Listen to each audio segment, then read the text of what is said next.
Chair. First of all, thanks to my two friends, Professor Manipal and Professor Arvind Kumar, Dr. Sri Radha Datta and Arvind Kumar's team for giving me this opportunity to share my views with you all on the evolving policy of India towards Russia and Central Asia. I have been a student for nearly 30 years, more than 30 years of Russian history, the Soviet history and the Russian history. So therefore, Arvind Kumar has asked me to work on that. He is a hard task master, so he has given me two topics, one on Russia and one on Central Asia. But I will, looking at the time, I have to finish as early as possible.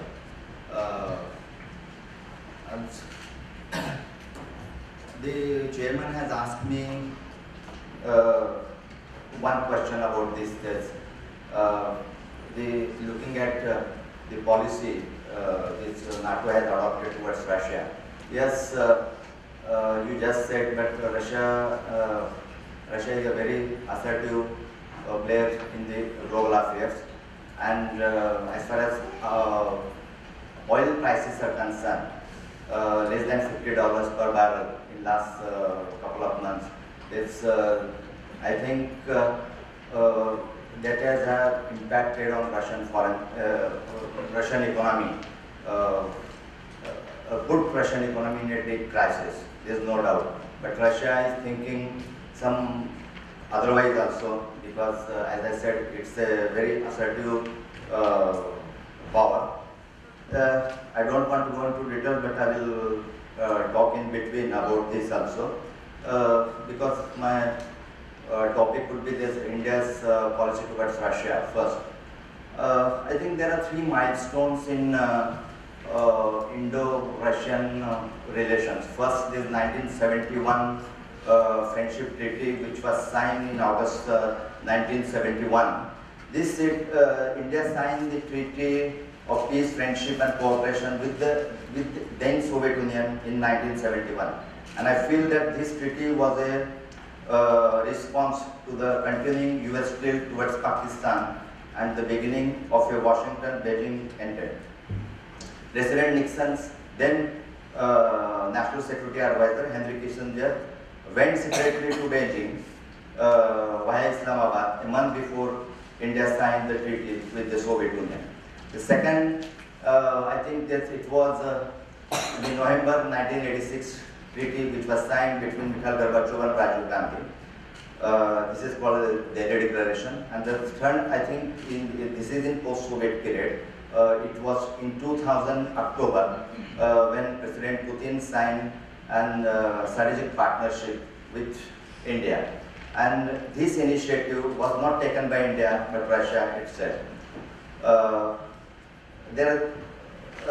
These are the three milestones, and this partnership has been continuing. Last year, the new government in Delhi declared its intention to bring about major changes in India's foreign policy to boost India's image abroad. As far as Russia is concerned, President Putin, who is a strong, assertive leader, even as Russia has been undergoing changes in its external fronts from last several months for three reasons. One, oil prices. Second, Ukraine crisis. And the third one is what expansion of NATO. And Russia is treating this as a threat to its borders. So it's not allowing the former Soviet republics to join this organization. Economic situation has been suffering badly due to economic sanctions and falling oil prices. Hence, several questions arise. What will be likely implications of these developments? Whether there will be any paradigm shift in India-Russia relations, and will there be continuity or change in bilateral relations?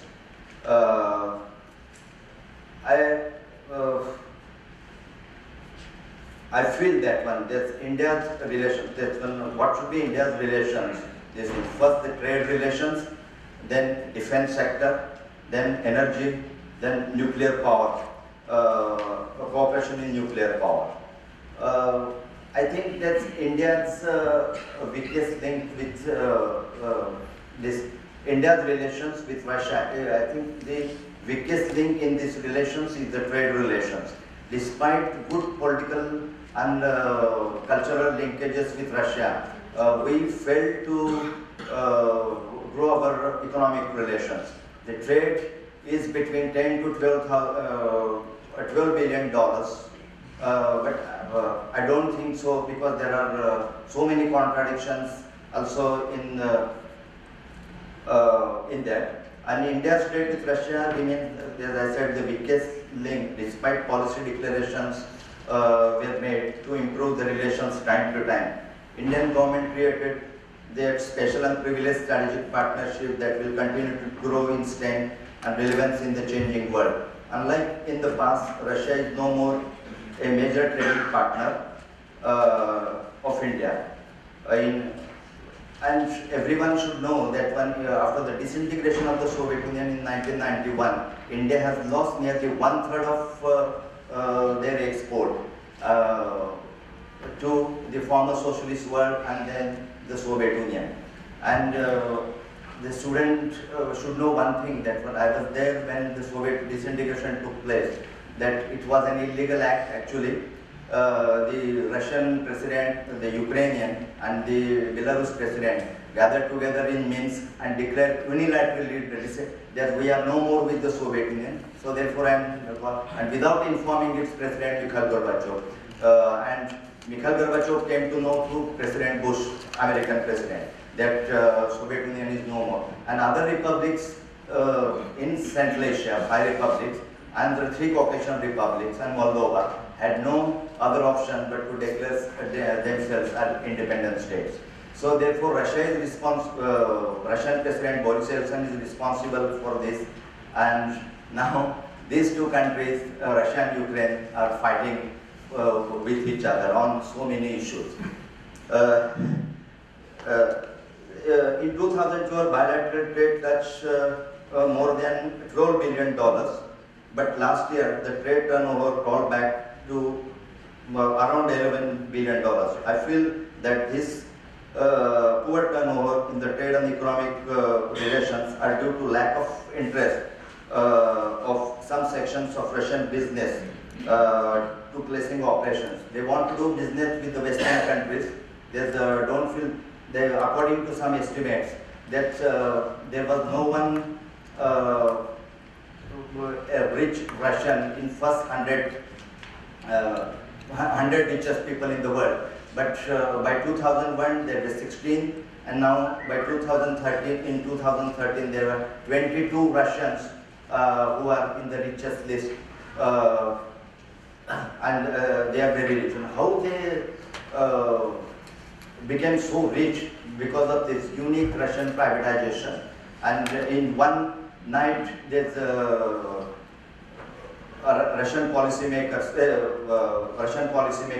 particularly the then Finance Minister Anatoly Chubais, declared that the managers and the directors were made owners of the big plants.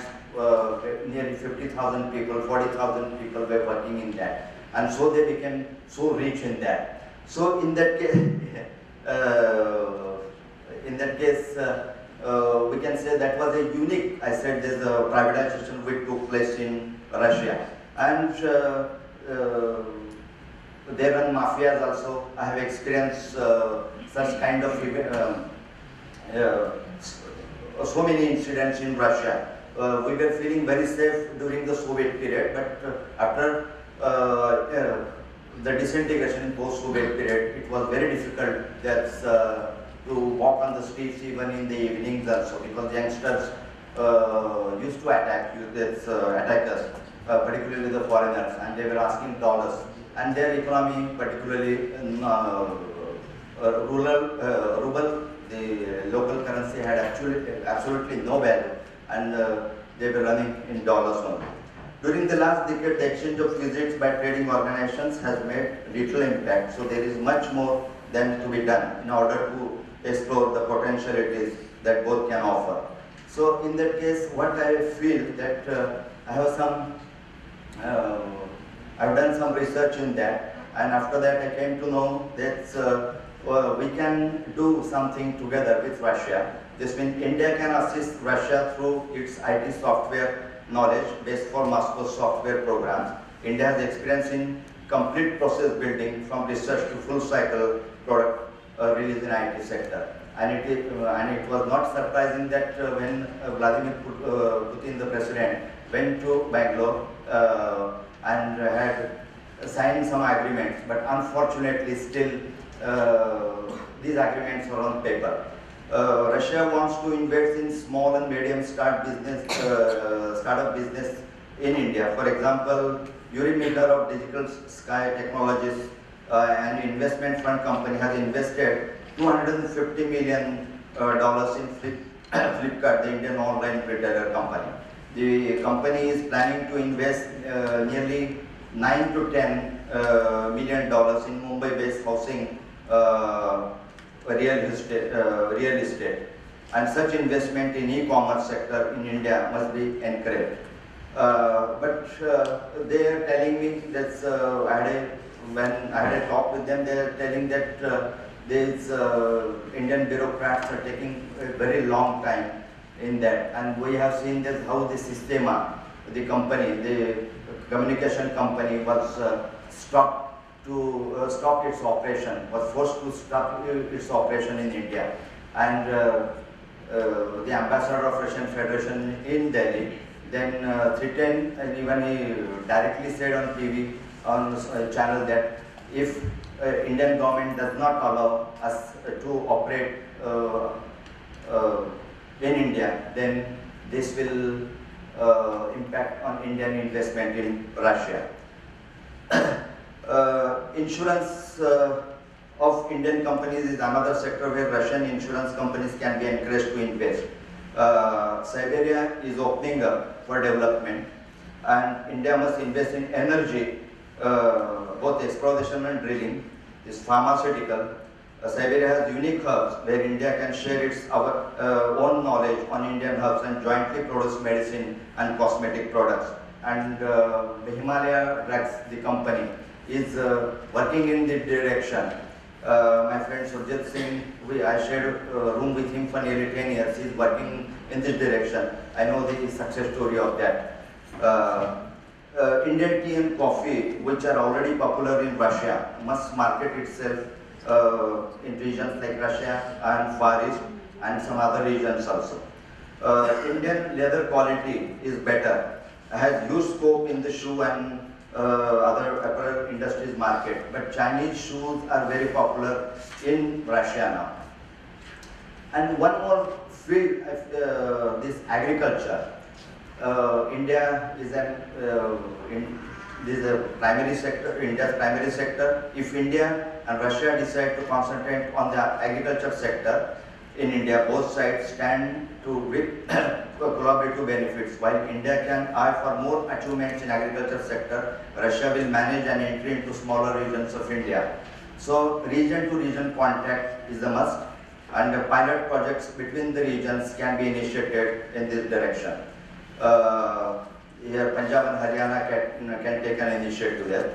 Other areas that carry the potential of enhancing the bilateral trade ties are information technology, of course, telecommunication, I said, and one more, diamond processing, this one. And for the first time in the last month, President Putin has signed agreement on this diamond processing with our Prime Minister.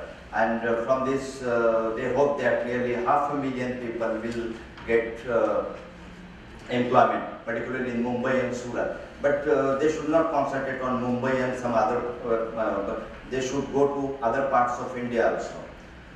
Second, the defense cooperation. What everyone knows from our independence, particularly after war with China in 1962, India looked towards the Soviet Union for defense equipments, and Russia at present accounts nearly more than 2/3 of our total defense imports. India's imports of defense equipment has immensely helped Russia's 800 large and small defense factories and Russian economy as a whole, when the country was passing through the painful period of transition in early 90s. This means India also has helped Russia to improve their economy. Notwithstanding major improvements in India-Russia defense ties, there is growing competition for defense suppliers in the huge and fast-growing Indian market. There is a lot of criticism by India over delays in spare parts delivery for imported Russian military equipment, and but I feel the reason is the Russian bureaucracy. It was very difficult to tackle with the bureaucrats, with Russian bureaucrats always.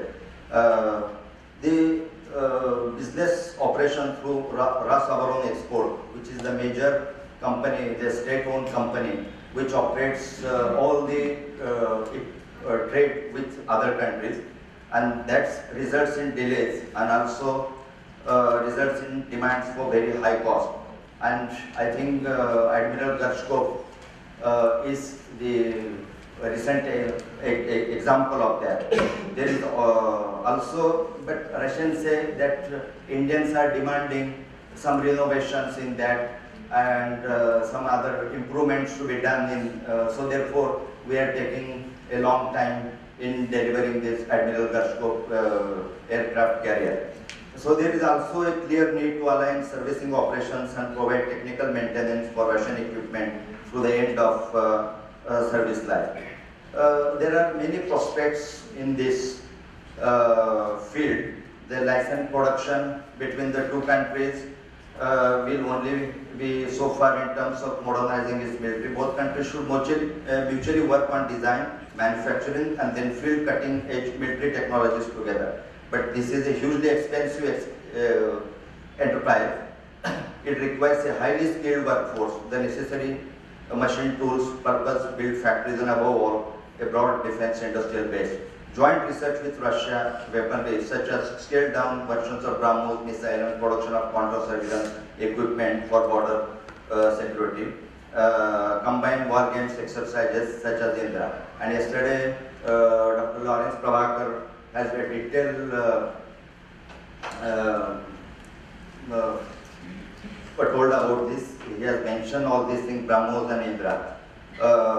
Russia may also join the Indian program to build INS Arihant nuclear submarines, where multiple flows were identified after the first submarine was built. So the two countries can participate in joint projects involving third countries, mainly its main countries, seen as a promising and profitable avenues for both parties to export. There is a debate in India that should India always heavily dependent on one country for defense equipment. That's, I feel, no, that's always. But Russia has been supplying arms to India, arms and weaponry to India regularly. So it makes perfect sense to continue their mutually beneficial defense relationship. Instead of looking towards Russia and other nations, India, this means we should develop our own technology for our own technology also. But in this connection, we failed to do that one. But we have started in this direction. That's a good and welcome sign. This third one is energy. Energy is the most important issue this in Indo-Russian relations. India is a major importer of oil, and Russia is the largest producer and exporter of hydrocarbon resources in the world. Russia, but not a reliable one, as Western countries say. And you see this, you see the history. In October, in every October, Russia cuts gas supply to European countries every year, and Europe does not have any other option but to ask Russia, and they pay heavily for this always, and so therefore this oil prices grown up in the last decade, and Russian economy boomed up like anything, and so in that connection, energy has helped Russian economy but lack of geographical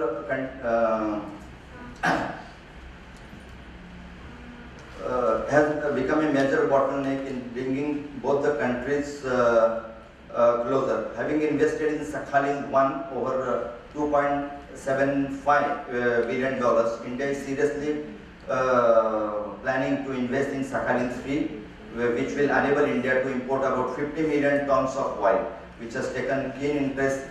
India has taken keen interest in Kolkata gas field with investment of $6 billion. There are an agreement between Russia's oil company, Lukoil, and Indian Oil Corporation for annual supplies of 15 million tons of oil and petroleum products to India. Russia's energy giants, Gazprom, just the chair said, and Lukoil have entered into cooperation agreement with Indian Gas Authority of India Limited and ONGC for both for energy supplies and for promoting oil and gas production in India on exploration and drilling operations in Bay of Bengal.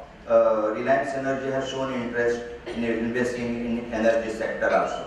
So this is a welcome sign. I don't want to go into detail, but one interesting point here I want to share with you that in March last year, there was a conference on energy in Ashgabat, the capital city of Turkmenistan. There, Russian Prime Minister Arkady Dvorkovich has said,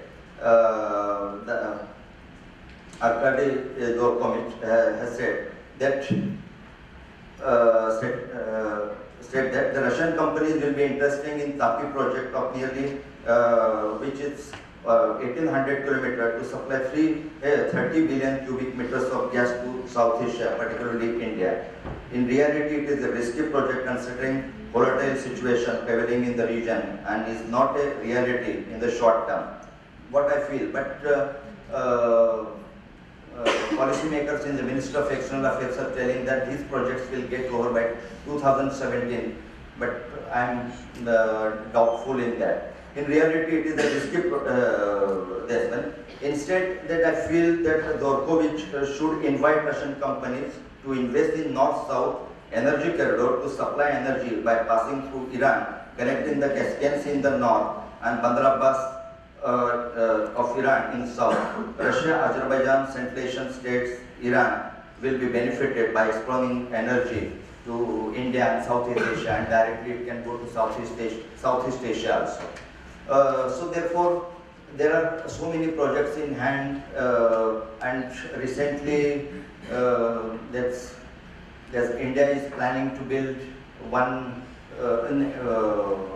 pipeline from Russia to India via China, but it is not still on papers, and so I don't want to go into details. The nuclear power is the next one. Nuclear energy is an important component in India's energy security. It is a well-known fact that USA was reluctant, this history has shown already, to assist India in developing nuclear energy sector in the past. Former USSR and post-Soviet Russia has always supported India on this issue. Cosmos, the state-owned company, space company, was firm on supplying the nuclear engines to India despite US pressures on Russia in mid-19s on the basis of missile technology, control regimes, and also supply of uranium. Kadankulam nuclear power plant, which costs over $2.7 billion, is a success story. Unit 1 is already delivering power, and Unit 2 is in the final phase of its construction.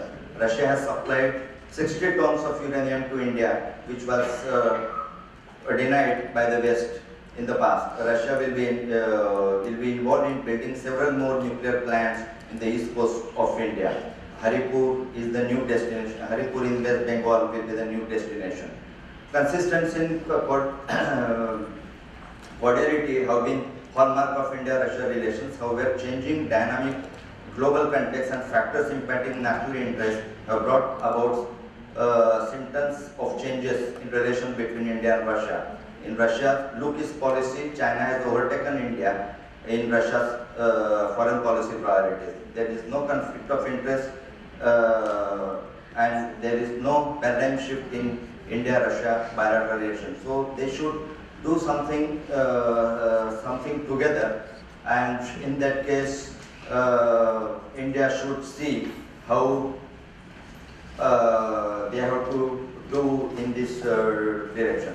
So, and the next one is we have seen Central Asia. What is the Central Asian republics? There is India's policy towards Central Asia. I will be brief in that. 5 republics, they declared themselves independence in wake of that disintegration of the Soviet Union in December 1991. Kazakhstan, Kyrgyzstan, Tajikistan, Turkmenistan, and Uzbekistan are the 5 Central Asian republics. These are the republics. The collapse of the Soviet Union changed the Eurasian landscape dramatically. The emergence of newly independent states in heart of Asia ushered a new era of geopolitics in the region that captured the interest of external powers, rich in oil and gas reserves, and potential provides of effective transit routes into rest of Eurasia. Central Asian republics have great strategic potential for South Asia, especially India, seeking to balance the growing American and Chinese influence and promoting stabilization of Afghanistan. India has a great interest, or should have a great interest in the region. However, the strategic importance of Central Asia has not been fully exploited by Indian policymakers, but they gradually and slowly started developing, India's policy was developed towards this region. So India should have the following policy in the region. The first, the geopolitics. After the collapse of the mighty USSR, this region was attracted. This region attracted so many players: US, China, Russia, of course. I will call them as big powers, and then regional powers like Turkey and Iran, even Saudi Arabia. Pakistan also was very much interested to join this game, and India. In that case, India should have helped them in building the democracy.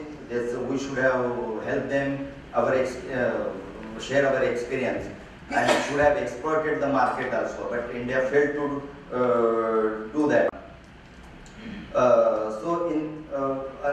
Russia is a major player in that, of course, because Russia had a monopoly of nearly 3 centuries on this region, and they didn't want to lose that. And so therefore they are very assertive towards any country who is entering into this region. And there are non-state actors also who are greatly involved in that. That's first, there's all the oil companies, some multinational companies who are greatly involved, and they want to invest in this region, take this one. But one thing is that still they have not developed their democratic setup. There is a new institution building setup, and so there are so many issues are involved in that, and so therefore some companies are reluctant to invest in this region. The second, the strengthening economic cooperation. Economic cooperation is the major pillar of establishing strategic depth. India has failed to exploit. Please, yes, I will do that.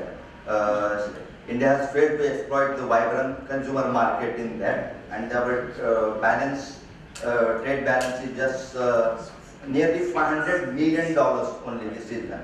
The second, the next one is energy. Energy is full of that, and so India should exploit that chance also, and for security reasons also. Security, there has been Islamic extremism emanating from Afghanistan and Pakistan, and terrorist activities on domestic soil have been the center point of India's debate on the weakness of its national security structure.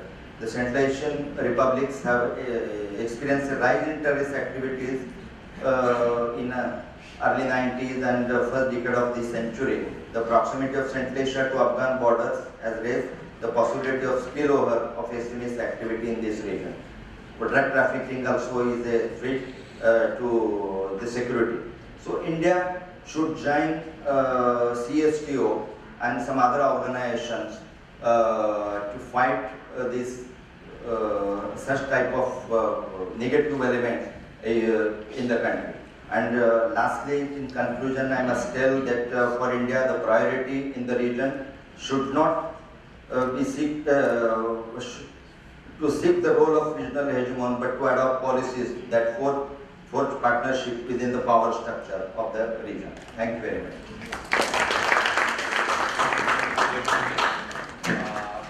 I think some of you, if you have time, how many of you read Thomas Piketty's Capital? Anybody read Thomas Piketty's? Please read that. Extrapolated to the fire